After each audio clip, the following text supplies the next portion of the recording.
시청자 여러분 안녕하십니까? 9월 19일 네트워크 매거진 시작합니다. 지난달 기록적인 폭우로 큰 피해가 발생한 뒤 서울시는 대심도 빗물터널 건설을 추진하고 있습니다. 전문가와 시민이 참여하는 공론화 과정을 통해 여론을 수렴하고 있는데 공청회 내용을 구서정 기자가 취재했습니다. 시간당 110mm가 넘는 폭우에 서울 시내 도로가 강처럼 변했습니다. 배수시설 용량인 시간당 85mm를 넘어선 겁니다.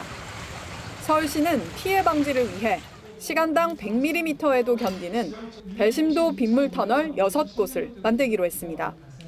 앞으로 10년 동안 1조 5천억 원이 투입되는 대형 사업입니다. 서울시는 대심도 빗물터널의 필요성에 대한 공감대를 형성하고 수해 방지 대책을 마련하기 위해 이번 토론회를 개최했습니다. 전문가들은 지역별 특성을 감안해 배수 능력을 서로 다르게 적용해야 한다고 제안합니다.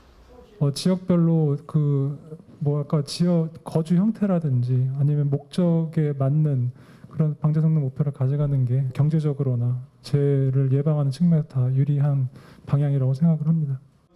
예산에 비해 효율성이 떨어질 수 있다는 지적과 배수시설 설치 예정지에 사는 주민들과의 소통이 중요하다는 의견도 나왔습니다. 주민들의 님비 현상이 굉장히 큰 문제가 발생이 됩니다. 아마 대심도 하게 되면은 어마어마한 문제가 발생이 될 겁니다. 서울시는 공론화 과정을 통해 전문가와 시민 의견을 수렴한 뒤 강남역과 도림천, 광화문 등 3곳에서 대심도 빗물터널 설치 사업을 우선 추진할 방침입니다. TV조선 고서정입니다. 경기도가 광역버스에 이어 시내버스 적자 노선 200곳도 준공영제를 도입하기로 했습니다. 하지만 버스 노조 측은 부분적 시행은 갈등만 초래한다며 준공영제를 전면 시행하지 않을 경우 총파업을 하겠다며 맞서고 있습니다. 김승돈 기자입니다. 경기도는 2020년부터 고양시를 제외한 30개 시군에 광역버스 준공영제를 도입했습니다. 경기도는 시내버스 적자 노선 200개도 준공영제를 적용하고 해당 노선의 운수 종사자 임금도 단계적으로 인상할 방침입니다. 2026년 200개까지 지속적으로 확대하고 시내버스 운수 종사자의 임금 역시 같은 기간 동안 서울, 인천시 수준으로 단계적으로. 하지만 버스 노조는 반발하고 있습니다. 경기도 버스 노동조합 협의회는 기존 광역버스 준공영제 이후 같은 사업장 내에서도 근무 형태와 임금 수준이 이원화돼 노사 갈등을 초래했다며 시내버스 역시 같은 문제점이 예상된다는 겁니다. 노조 측은 준공영제 전면 시행을 요구하고 있습니다. 노조 요구랑 전혀 동떨어져 있고 일단 도지사 공약 사항이랑도 배치되는 거다. 도가 좀 생색내기에 불과한 것이고. 경기도 버스 노조는 내일 파업 찬반 투표가 가결되면 오는 30일 총파업에 나설 예정입니다. TV조선 김승돈입니다. 17년 동안 수족권에서 돌고래 쇼를 하던 남방 큰 돌고래 비봉이가 곧 바다로 돌아갑니다. 야생이보다 쉽게 적응할 수 있도록 제주 앞바다에서 한 달째 훈련 중인데 다른 돌고래 무리와 교감하는 모습도 관찰됐습니다. KCTV 제주방송 허은진 기자입니다. 남방 큰 돌고래 비봉이의 야생 적응 훈련장인 대정읍의 해상 가두리입니다. 살아있는 물고기를 가두리에 풀어놓자 비봉이는 신이 난 듯 돌아다니며 익숙하게 사냥을 시작합니다. 포획된 후 17년 만에 바다로 돌아가 적응 훈련을 받고 있는 겁니다. 비봉이는 우려와는 달리 훈련 기간 다른 남방 큰 돌고래 무리와 접촉하며 야생 교감 능력을 보여줬습니다. 매일 가두리 주변으로 다른 돌고래 무리가 다가와 접촉하는 모습도 관찰됐습니다. 야생 돌고래가 주변에 자주 나타나는 지점에 그 가두리를 만들고 거기에서 제주 바다 환경에 적응하도록. 해수부는 당초 비봉이의 야생 적응을 위해 사람과의 접촉을 최소화하고 훈련 과정을 공개하지 않기로 했습니다. 하지만 비봉이가 빠른 조류와 높은 파도 등 제주 바다 환경에 잘 적응하고 있고 국민적 관심이 높아진 점 등을 고려해 훈련 진행 상황을 담은 사진과 영상을 공개하고 있습니다. 비봉이의 성공적 해양 방류를 위해서 방류협의체를 통해서 결정되는 사안에 대해서 적극적인 관심을 가지고 지원해 나갈 계획입니다. 현재 비봉이는 지난 제11호 태풍 흰남노 북상에 따라 수족관으로 긴급 이송돼 야생 훈련을 받고 있지만 해상 상황이 나아지면 다시 가두리로 돌아가게 됩니다. 제주도와 해양수산부는 비봉이가 가두리 훈련장으로 복귀한 이후에도 야생 적응 훈련 모습을 기록해 공개할 예정입니다. KCTV 뉴스 허은진입니다. 울산 태화강 대나무 숲에서 태어난 황로 새끼들이 둥지를 떠나기까지 67일간의 과정이 영상에 포착됐습니다. 황로는 나무 위쪽에 둥지를 트는 다른 백로류와 달리 숲 안쪽에 둥지를 틀어 그동안 생태 습성이 잘 드러나지 않았습니다. 구자영 기자입니다. 대나무 숲 안쪽으로 흰색 알 5개가 보입니다. 황로 수컷과 암컷이 한 달 동안 교대로 알을 품은 끝에 5마리의 새끼들이 차례로 알을 깨고 나옵니다. 어미는 새끼가 잘 나올 수 있게 알 껍질을 벗겨주고 물고기, 개구리 같은 먹이도 갖다 줍니다. 부모 황로는 보름 동안 새끼들을 품어 체온을 유지할 수 있게 했습니다. 5월부터 이제 이 개체수가 증가해가지고요. 암수 짝이 돼가지고 알을 한 5개 정도 놓습니다. 한 15일에서 17일 그 사이에 암수가 교대로 품어가지고 부화를 시킵니다. 수컷과 암컷이 교대할 때는 서로를 반기는 모습도 포착됐습니다. 새끼들 솜털이 굵은 깃털로 바뀌자 어미는 먹이를 줄 때만 둥지를 찾았습니다. 새끼들은 가까운 곳으로 날아도 보고 나뭇가지 위를 걷는 연습도 합니다. 어미는 새끼가 둥지를 떠날 수 있도록 돕기 위해 나무 위쪽에서 먹이를 줍니다. 부모와 떨어질 준비를 마친 새끼들, 부화 50여일 만에 마침내 둥지를 떠났습니다. 황로는 대나무 숲속에 둥지를 틀다 보니 저희들이 관찰이 굉장히 힘들었습니다. 최초의 그 관찰로 저희들이 보여지고 있습니다. 황로는 여름철새로 동남아시아에서 겨울을 보내고 4월이면 번식을 위해 태화강을 찾습니다. TV조선 구자영입니다. 경남 밀양아리랑 대축제가 오는 22일부터 25일까지 영남로와 밀양강변 일대에서 열립니다. 이번 축제는 밀양아리랑의 유네스코 등재 10주년을 기념하고 있다 세계 속의 밀양아리랑을 주제로 다양한 행사가 진행됩니다. 축제 기간 동안 저녁엔 밀양의 역사와 정신을 극으로 표현하는 멀티미디어 쇼 밀양강 오디세이가 밀양강변 등을 배경으로 펼쳐집니다. 밀양강 오디세이 등 다양한 공연이 준비되어 있습니다. 밀양을 많이 방문해 주시기 바랍니다. 계속해서 네트워크 매거진 초대석 시간입니다. 경기 남양주시는 2000년대 초반까지는 인구 40만의 중소도시였지만 이후 도시가 빠르게 성장해 지금은 인구가 2배 가까이 늘었습니다. 여기에 GTX B노선 등 교통망 개선과 3기 신도시 조성도 앞두고 있어 앞으로 인구 100만 이상의 특례시 도약을 꿈꾸고 있는데 주광덕 남양주시장 모시고 자세한 이야기 들어보겠습니다. 안녕하세요. 안녕하세요. 주광덕입니다. 네, 반갑습니다. 네, 오래간만입니다. 일단 시정 슬로건부터 좀 볼게요. 예. 상상 더 이상 남양주, 이게 시정 슬로건인데 어떤 의미가 있을까요?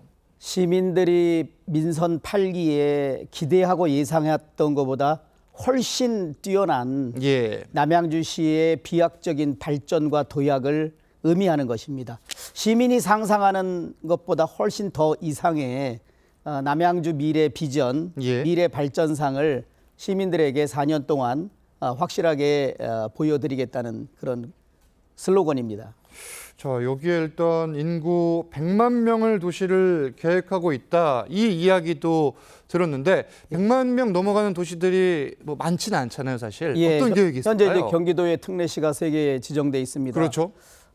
반갑게도 보름 전에 계획 인구 100만 1000명을 내용으로 하는 그 2035년 남양주 도시기본 계획이 저희가 수립해서 경기도로부터 승인을 받았습니다. 이제 남양주시는 100만 특례시가 확정되어 있기 때문에 모든 도시 계획이나 도시의 기본 인프라, 기반 시설을 비롯한 주민 편의 시설을 100만 특례시에 맞춰서 계획하고 추진할 수 있다라는 것을 공식적으로 정부로부터, 경기도로부터 인정받은 것입니다.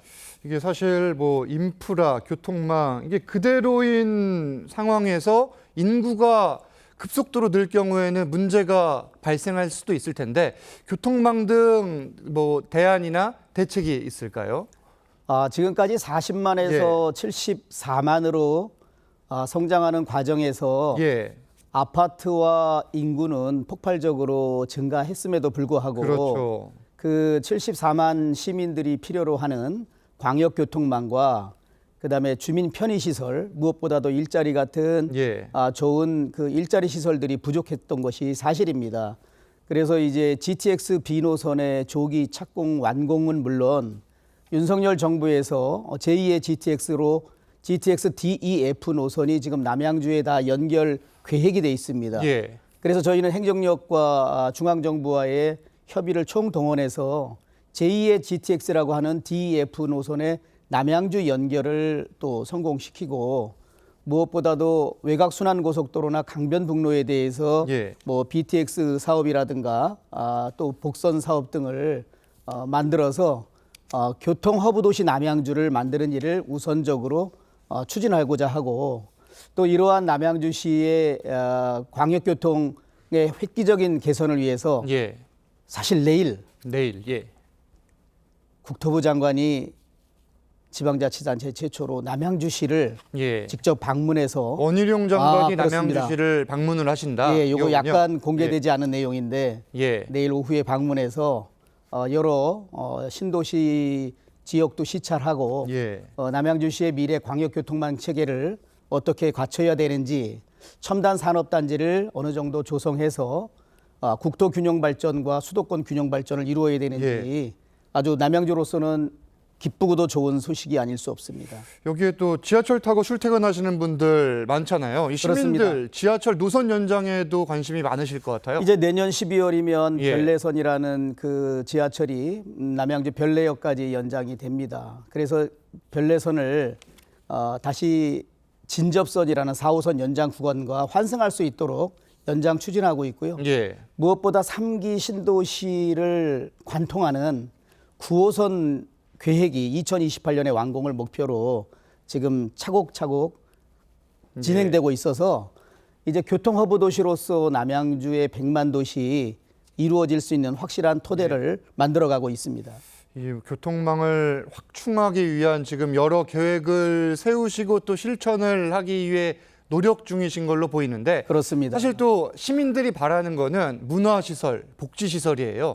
이 부분은 어떻게 진행되고 있습니까? 그래서 제가 가장 이제 74만에서 100만으로 가는 것이 확정돼 있기 때문에 요 중요한 골든 타임에는 그 1000병상 이상의 그 상급 종합병원과 함께 그 의료와 뭐 건강 그다음에 그 바이오 단지를 융결합하는 그리고 또 그곳에서 관광과 의료를 함께 할 수 있는 레지던스 빌딩도 함께 들어설 수 있는 미래형 복합 의료 타운을 지금 야심차게 준비하고 있고 상당히 법리적 검토는 지금 완료한 상태여서 이제 곧 추진하게 되고요.